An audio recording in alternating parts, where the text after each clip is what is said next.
This is Death or Prison, brought to you by leanonmeusa.org. This is the Death or Prison podcast. I'm Elmo Golden. And I'm Adam Jolly. This podcast is brought to you by leanonmeusa.org. Today we have with us Derrick Durant. Mr. Durant, how you doing today, brother? I'm doing fine. All honor to our Lord and Savior Jesus Christ. I'm doing fine. Oh, great. We're great to have you. Mm-hmm. How long have you been at Everglades? I've been at Everglades ever since 2019. I got here, I was at another camp, and I had signed up for a senator program. And so I had the opportunity to come to Everglades, which is closer to my home. I'm from Fort Pierce, Florida. So I took advantage of the opportunity to come to the Everglades. What was the process of that? You say you was at another camp. Did you sign up to come here? Yes, I did. I heard about it. The first thing when I got to prison, I heard about incentivized, and so I wanted to be involved. I wanted coming to prison 6 times. I wanted to change. I wanted to be able to go back out in society and to be a better person and to be a better man, which I have become. You've been to prison 6 times? Yes, sir. Mr. Jolly. Well, first of all, I want to thank you for coming on and sharing your story with us. Could you share with us how did you come to the crossroads of deciding that you want to come to such an institution like this that offer you a program to better yourself as a man? Okay, like I said, when I first came to prison, I heard about the incentivized program, which is different because when I first started doing coming to prison, which was in the 80s, there wasn't no such thing as incentivized. So when I came this time, I heard about incentivized, and I said, okay, I want to be involved because what I heard about it is different. What did you hear? I heard that incentivized. The food good. Yeah, not only that, the food good and it's a good environment, but I heard that if you want to change, it's a good opportunity for you to go there and to be around people that's willing to change too. I say that because every time I've been to prison, I say, this is my last time, this is my last time. But I always get involved with people, and I was always getting involved with people that wasn't trying to stay out. They were just coming up with different things that they can do to try to get away with what they was doing. And so I decided that to come to the incentivized program. One of the reasons that he passed it to me is you saw he's real smooth. Yeah. He's a real smooth guy. Yeah. And the reason why you saw he shifted to me is because he know that I can relate with the numerous time you have been in. Mm-hmm. Myself, I've been incarcerated 4 times. Yes, sir. And I went to Lake Butler in 1983. Okay. So I can relate to the numbers. Mm-hmm. And when you said 6 times, I was like, wow. So that's why I kind of like, he shifted to me. Right. And having that experience of going to the Department of Correction those number of times, that tell me that you had a past. Yes, sir. That you was caught up in a cycle. Yes, sir. And you from Fort Pierce, they ain't living nice on Avenue D. No, sir, not So at could all. you just share with us just a little bit of that background, what you was caught into, what you was caught up in, and what brought you to prison? Okay, like you said, Fort Pierce, Avenue D, it's like none other. At the age of 10 years old, I grew up with just my mother. I never had a father like a lot of people. And growing up, my mama got in a bad car accident and she had a pin in her leg. And so we had no resources, nobody was helping us. And I decided to go out in the streets to make money to bring back home. At the age of 10? At the age of 10. It's at the age of 10 years old. I mean, where I'm from, we was getting started that young, at the age of 10 years old. Yes, sir. Mm-hmm. And so I started going out on the street and making money and bringing it home and sharing it with my family, for us to do better. And And that's what I was doing for a long time until my mama got saved. She met her husband and she got saved, and she was like, son, you can't bring that money here no more. You're gonna have to make a decision, turn your life over to God. Well, by that time I was at like 12, 13 years old. I mean, the needle was already in my arm. I was already out there on the streets, and so I moved out. I moved out from home and moved to the streets, and the streets became my family. And I continued a life of crime, doing things to make money and, to live that Grammys life like, all young dudes want to do in life.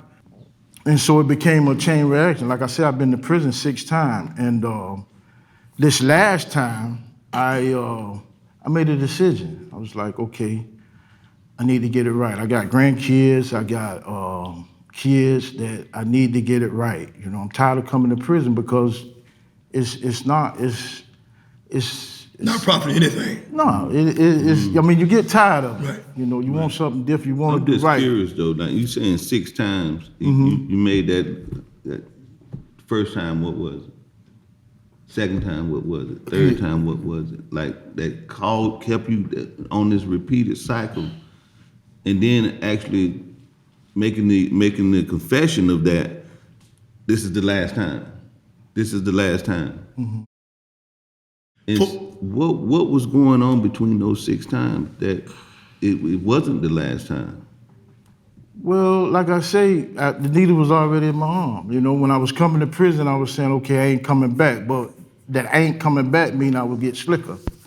I would try to get slicker. Yeah, try to get slicker. And that's what it was, kept saying, okay, I ain't coming back. But it wasn't a sincere I ain't coming back. It was just like, I'm not gonna get caught again. Right. So during those 6 times, there's no programming. There's nothing really motivating you to true change. There's no faith and character-based programs or anything that you're involved in. How did you spend your time? Well, I spent my time gambling on the rec yard, playing basketball. Like I said, I felt in the 80s, in the late 80s, my first time was like in 85. So it wasn't no faith-based, it wasn't no incentivized, it wasn't no program, no CDL programs, no nothing. We was you would just come to prison and do your time and get out, You make me think back to my first bid when I was at Sumter Correctional, where you was labeled as the Baby Rock, the gladiator school. And they did have, I can honestly say, the Department of Correction did have vocational program. If my mind served me right, they only had no more than 23 prisons in 1983, 85 in the area. Now it's over 80 prisons, 90 prisons. A budget of $2.3 million in the state of Florida. Okay, so back in that time, that era, one had to make up their mind, do you really want to get an education or not? Because I was faced with get an education or dig ditches in order to get a vocational training back in that time. But what I'm hearing from you is trauma. Trouble.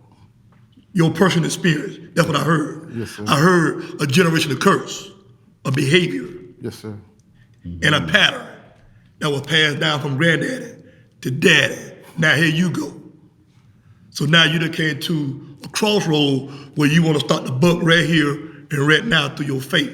Yes, sir. I traveled that road. Yes, sir. I came to that crossroad. Now that you done came to that crossroad and you now here Everglades in the incentivized program, what steps are you taking now to correct that behavior, you, meaning you personally, so when you go out, you can be that example, you can be that father, you can be that accountable husband that want to be held accountable in accountability group, because that's what you're going to need. So what are you doing now today to correct the behavior? When I was in the county jail, I got to start with this. When I was in the county jail, I made a decision like, okay, I need to change. I mean, I was in the process of working on my law work, and I had law work stacked up to here. I was in the process of writing a book, a ghetto novel about myself. And, it hit me like, I got to change, And I started praying, and I started reading the Bible. And the Spirit told me to throw away the law work. Start writing the book. And I'm like, throw away the law work, throw away the book. I had been working so hard on it. I'm like, wow. So I pondered on it for 2 or 3 days, and Spirit said, you ain't gonna throw it away? You ain't gonna get rid of it? I said, okay, Spirit. So I got rid of it. I got rid of it, and I started a prayer group. People, we would gather every day and read the word of God, and we would pray. And I was in charge of the prayer group. So what I mean by in charge was I would, people would come to me for prayer and everything. And I'm like, wow. I didn't know that I had that in me, but I had to be willing to surrender. Everybody that was in the prayer group was getting blessed. Going home, people was going to court and going to sign for time, and the judge was like letting them go. So when it came my time, I went to trial, and because they didn't bring me a deal. So I went to trial, and I got found guilty. Came back with wrong verdict. I feel you. And received 15 years, and everybody looking at me like, what's wrong? What happened to your God? And I had to explain, I asked God for his will in my life. And I had to understand that what was going on was God was bringing me somewhere so I can really get it together. I also was thinking about, the way I grew up at the age of 10, 11 years old, going out on the streets and doing this and where did that come from? Why did I have that desire? I didn't know that. I was just a little kid. Mm-hmm. And it came to me. You went through everything you went through to be able to reach to the younger generation, to share with young boys the importance of getting it together, the importance of going and getting a job, And so that's what I'm going back out in society to do. Could you bring us up to speed to where you're at now, presently here at Everglades Correction Institution with the Cinevise program, please? Okay, right now I'm in the Ambassador Project, The Ambassador Project we focus on servant leadership. And it's been a blessing to me. It's been a blessing to me because of the people that they received me. When I first got there, they immediately knew who I was because I opened up. And I wouldn't say they accept my flaws, but they see my flaws, and I knew it. And they worked with me. They shared with me the importance of, Derrick, if you really want to get it together, we're going to help you. And so that's my, the Ambassador Project is a part of my testimony. It's with me for the rest of my life. Mm-hmm. Because I'm having the opportunity to really be around people that strengthen me. And, I always thought I was a leader. But when I came to the Ambassador Project and found out about a servant leader, I was never a leader, I was just, right. And so I officially become a servant leader in my life. And the first thing I had to learn was a servant leader serves. And, the first thing that I realized was if I would have been a servant leader in society, I wouldn't be here today. And so I thank God for that. Right. Yes, sir. Is the Ambassador Club the only program? Ambassador Project. I'm sorry, the Ambassador Project. Is that the only program you're in now? Well, we inside the Ambassador Project, we got core classes. Yeah, it's the only, when I came here, I made myself a resident of the Ambassador Project because when I first got here, I was in faith-based at my other camp. Mm-hmm. And when I got here, I didn't know what I was gonna do. I wanted to continue to upgrade myself. And so when I got here, I found out about the Ambassador Project, and through seeing people that was in the Ambassador Project, sitting down, they sharing with me what the Ambassador Project was all about, I decided to sign up for it. And they received me.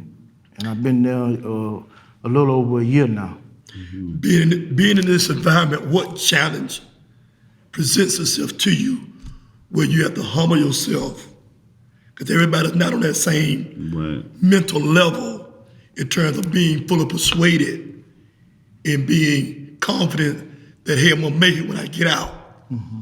It ain't so much, it's a bigger test in society, but there's also challenges and tests in here. Right. So what challenge do you face and how do you process that and deal with it and staying positive? Well, first of all, I've learned to let go Derrick and let God. So that's my strength every day, God. I got a strong relationship with him. I pray. And the challenge here is that to be example, to be a servant leader. And the challenge don't start with no one here, it starts with me. I have to challenge myself every day, and I have to depend on the strength of God. I want you to be mindful that you're not only, even though it's an interview, Yes, sir. you're not just talking to us, you're talking to millions of people when they're watching us. Yes, sir. So I'm asking these questions because I can identify certain things you say, Right. Certain things I trigger my mind to go back with the challenge that I faced when I was in. Yes, sir. So I'm saying this to you to pull out of you your experiences so those that is watching, they really can be blessed and saying, okay, I can incorporate it with my mindset because you have men and women in prison watching this interview. Right. It starts within you. It starts with yourself. You have to make a decision. What are you gonna do? What you gonna or you really wanna change? Because I found out throughout the years that you just saying that you want to change is not the road. You have to sacrifice. And the sacrifice come in the things that you used to do. Like I said, I was gambling. I was a gambler. I was selling drugs and all of those things. And I had to make a decision like, okay, can I do without all that with the incentives that it bring? And depend on God, and I made that decision to depend on God. Your relationship with the Lord is the foundation of who you are as a believer. Yes, sir. The program is wonderful. Programs always get modified, but who we serve don't never change. Right. So we're here to give you hope for the day and help for tomorrow in this conversation, in this interview.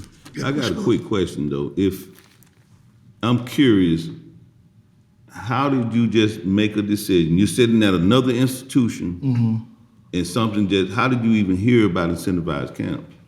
Well, like I said, when I first I heard about the incentive. I didn't know what the incentivized was. And when I came in, they asked you, do you want to sign up for incentivized? And they said, well, okay, you're gonna have to stay clean. And I had to make that sacrifice too, to stay clean to get where, to get here. And I had to, like I say, it goes back to what I was saying. I had to make sacrifice. I had to, How did they sell it to you though? I mean, you got to be clean, but did they say these are the benefits of it? That's what I want to hear. How did they actually pitch that to you? Well, it was explained to me that if you want to change, incentivize is the place to go. To get from around the gang members, to get from around the drugs, to get from around the gambling and different things. If you sincerely want to change, then incentivize is the place to go because ain't none of that here. Right. Was ain't it no a questionnaire that you fill out saying I want to be in this program, I want to try this? They just told you if you want to be in environments that's safe, because that's pretty much what you're saying. Nah. What I'm saying is, was there a questionnaire you filled out, a request form that you put in? Well, when I first came in, we go through classification. And the classification said, you're interested in incentivize? And I said, yeah, and so she checked me off. And after a while, I started learning about incentivize, what I had to do, what I had to accomplish to get to that incentivize. Right. So it wasn't like I just signed up and okay, I had to make, like I said, I had to make sacrifice. I had to stop doing the things that I was doing, and be DR free to get to the incentivize. And like I say, here I am. In the process of that, like, part of rehabilitation is accountability. Right. Accepting that we are the ones that offended other people and trying to move on past that so that we can forgive not only ourselves, but developing ourselves a new value system. Did you go through that process? Yes, I had to. I mean, that's the only way you got to go through. You gotta learn the values of leadership. You gotta learn what it takes to be a better man. And like I say, I had to let Derrick go. Once again, I had to let Derrick go and let God. And he's my strength. And he's the reason why I'm here today. And I'm motivated more than ever to give him the reward of being successful. Can I ask you, a personal question, and it's dealing with family. You have any kids? Yes, sir. Talk about your kids. Okay, I have a daughter. My oldest daughter is 36 years old. I have a son. He's 26. I have 3 girls, and I keep in contact with them. I'm 2 hours away from the house now, and so I'm able to see them every once in a while whenever they can get up to see me. They're my motivation too, because I want to get back out, and I am going back out to be a grandfather, to be a father. And I know that it can't be just me saying that, oh, I'm gonna go out there and I'm gonna do better. I have to take time out to learn, and back to sacrifices, making sacrifices. We all know temptation comes, and I've learned through temptation to continue to pray, to continue to lean on God instead of trying to do it on my own. My communication with my family is great. They believe in me, and I'm grateful. That's really important that you have that family support, because you're checking all the boxes. Not that we're trying to put you on the spot. Right. But like, once again, those that are watching, they gleaming from what you're saying. Right. And what you're saying. He asked me those same questions when we was in Orlando back in July about the kids, because that's very important. You can be a father right here from prison. Right. And that was my biggest motivation. Right. So the thing for you going to be is your faith. You have to know your faith is not only on trial here, right? But your faith and your relationship with your family, especially your kids, is going to be on trial. So we want to encourage you, don't beat yourself up trying to live up to other people's expectation. Yes, sir. Okay? Just keep the mindset that you got, continue to stay hungry, and I'm hearing the word, you're paying the price. Or we all paying the price. It's a price to be paid. The word says count the cost. Don't get ready in the middle of the screen and try to figure out what you're going to do. No, you need a plan. So what your plans are in moving forward, moving back into society. What is your plan? I'm going back home to be, I'm gonna open up a youth development center. And like I said, I wanna be able to work with young guys that went through what I had went through in life. Getting out there and selling drugs at an early age, thinking that that's the route to go. That's not the route to go, because that's gonna land you in prison. And so my plan is to go back out and share with these guys. I mean, when I was young, people used to come to me and say, Derrick, you need to do right. You need to finish school. But these were the same people that was going out and selling drugs, the same people that was going out and gambling. And so I've learned that in order for, the younger generation to be able to believe in you and to listen to you, you have to be right. You have to be correct, because if not, it's gonna come out. It's gonna be revealed. Those are my plans. My plan is to, to get back out in society, to open up a youth development center, to work with young guys, not just saying this is what you should do, but working with them hand in hand, getting lawnmowers and getting car washes open and stuff where they can learn how to make money, the right way, so they can have joy and they can have all the nice stuff without taking chances, without going the wrong route. That's not the route. And I'm here to share that with my young brothers out in society. That's That's good my plan. destiny. That's a good plan. Yes, sir. Good idea. A lot of energy. I know.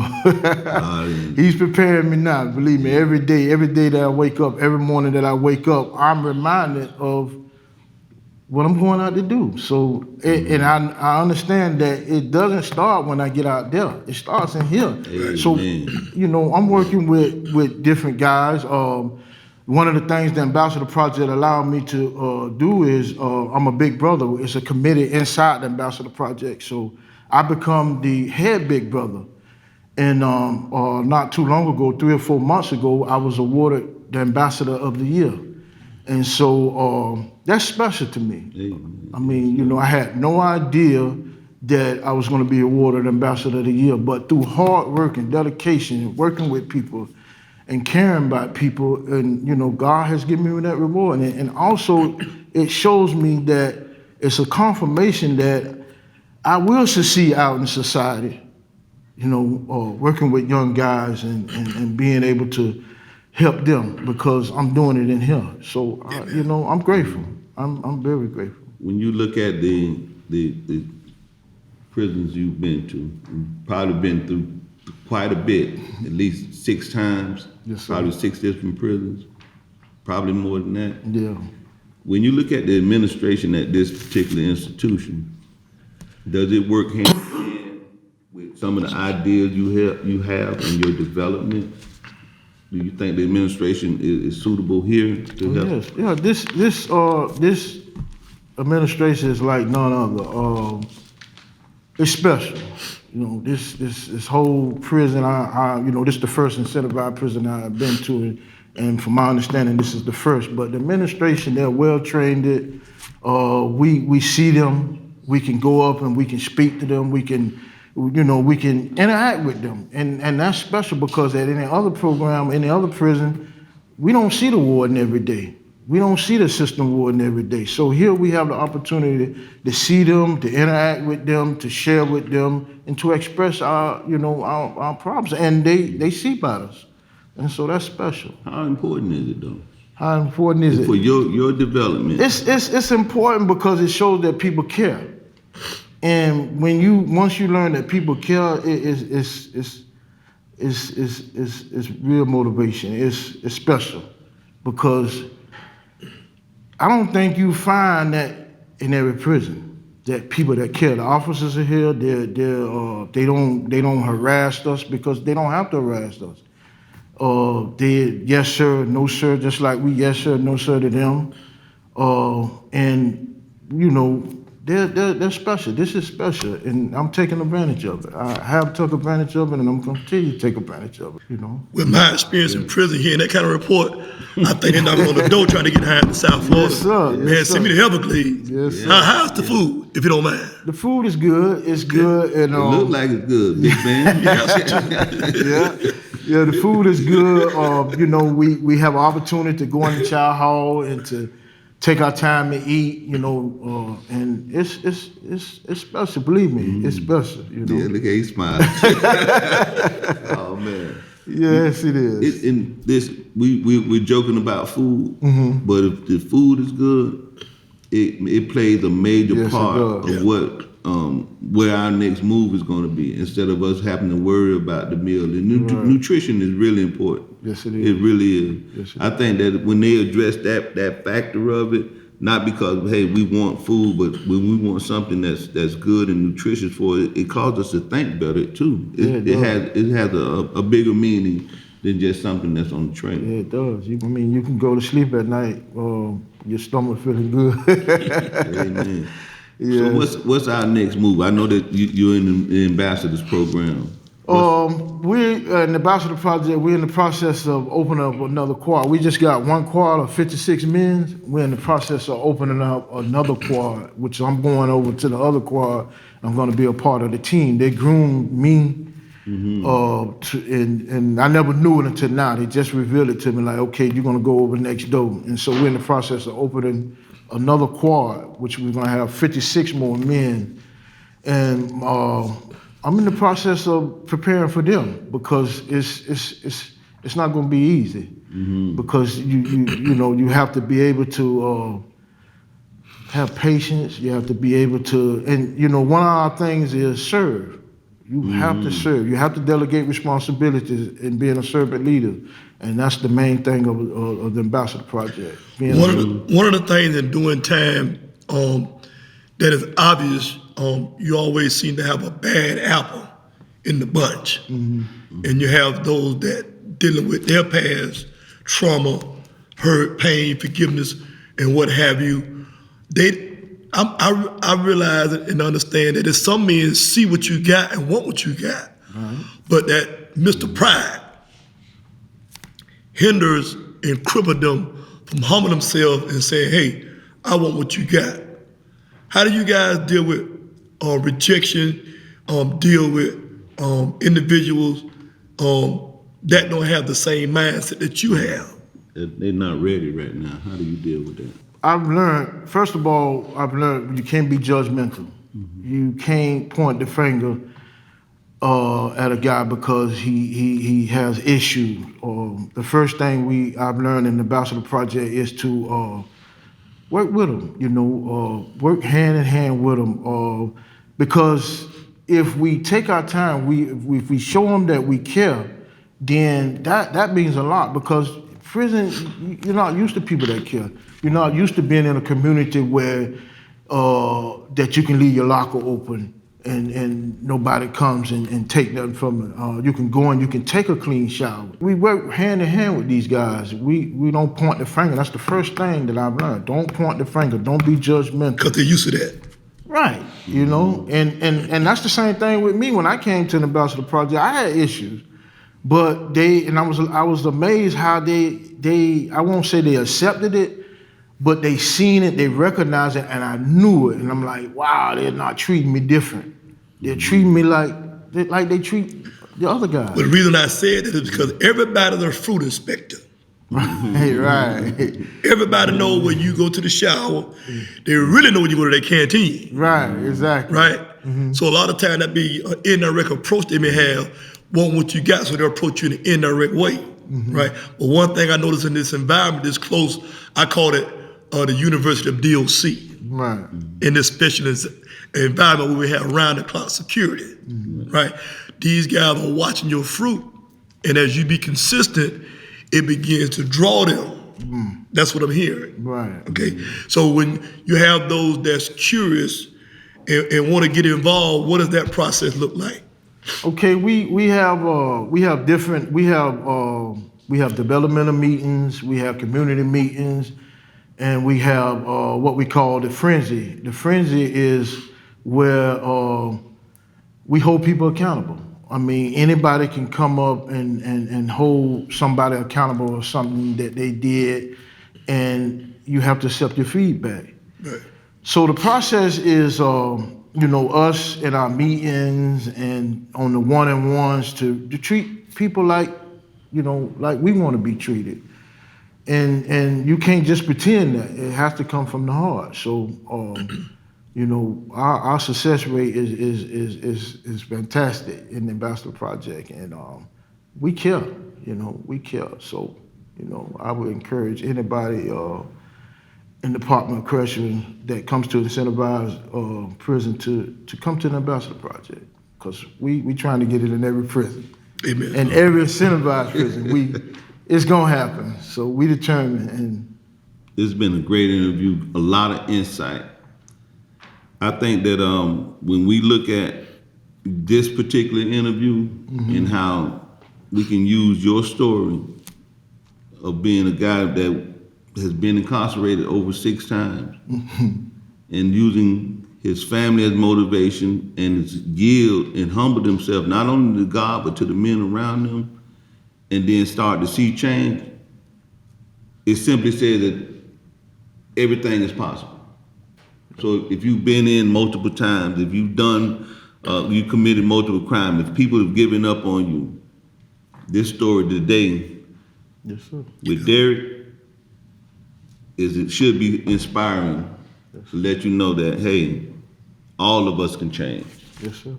I'm reminded that with men, a whole bunch of things are impossible, right. But not with God. Only 2 words can change a human heart, mm-hmm. but God. But God. And that's what I hear. Amen. Because he is the anchor of your soul. Yes, sir. And with him, because you believe all things are possible. Yes, sir. So we want to thank you for this interview. Mm-hmm. We're glad that you opened up. You're very transparent.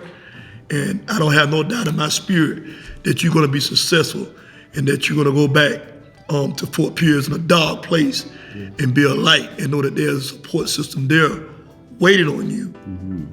So just be encouraged and keep doing what you're doing. Yes, sir. Thank you. Thank you very much. This has been the Death of Prison Podcast, brought to you by LeanOnMeUSA.org. We're here with Derrick Durant, the big man from Fort Pierce, with a wonderful story about hope, inspiration, guidance, and surrender. We thank you for listening to this story today. This is Death of Prison Podcast, but we say, choose life.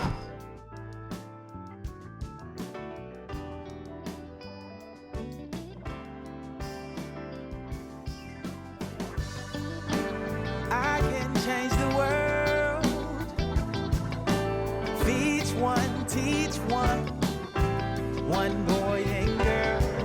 Maybe we can change the world.